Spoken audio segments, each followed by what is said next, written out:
Arkadaşlar bugün sizlerle tuvalet yolunu göstereceğim. Özür dilerim arkadaşlar, bir dakika videoyu malzeme alıp geliyorum. Arkadaşlar kalımların devam ediyorum. Ne hocam ya arkadaşlar, ben videoyu durdurdum. Niye durdurdum? Şimdi bakmak için değil kesinlikle. Çünkü bunu biliyorum, malzemeleri alıp geldim hemen. Böyle bir şey hemen yapalım. Şekilde hemen uyduralım. Şöyle olmadı. Şimdi öyle. İsterseniz böyle yapın. İsterseniz şöyle hop. İsterseniz böyle yapın. Hiçbir farkı yok. Hangisi daha çok bunu yapın arkadaşlar.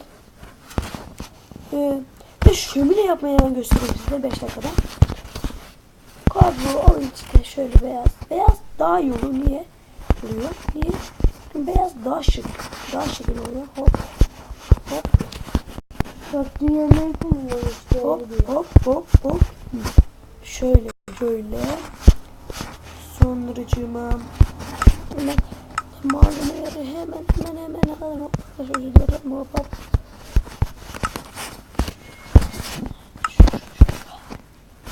İşte video kesmem lazım değil ama şimdi tamam yaptım. Tabii şöyle böyle evinizi köşesine ısıtabilirsiniz. Şöyle yaparsanız hem böyle daha iyi olur. Böyle bir şömine çok kolay yapılmış dediğim gibi. Şu tuvalet. Hangisini daha çok seviyorsunuz? Ana bak.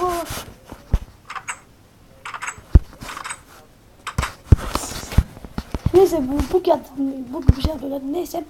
Arkadaşlar like ve yorum atmayın.